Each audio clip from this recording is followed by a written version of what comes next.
பச்சிகளாம் அம்மா பறவைகளாம் சத்தினம் தைதை பறவைகளாம் செல்லம்மா சொல்லு பலவிதமாய் வந்து ரங்குதம்மா இச்சையில்லா 2 மணிப்புறவா சத்தினம் தைதை மணிப்புறவா செல்லம்மா சொல்லு இன்பமுற கவரச் செய்யுதம்மா மாடப்புற கண்ட மயிலினங்கள் சத்தினம் தைதை மயிலினங்கள் செல்லம்மா சொல்லு காட்டை விட்டு வந்து ரங்குதம்மா பன்னாட்டு அந்த பறவையெல்லாம் சத்தினம் தைதை பறவையெல்லாம் செல்லம்மா சொல்லு எம்மாங்கு அங்கு பாடுதம்மா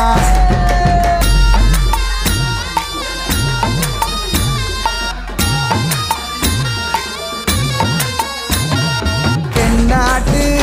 வந்த பறவையொன்று சத்தினம் தைதை பறவையொன்று செல்லம்மா சொல்லு கடமாறி வந்து நிற்குதம்மா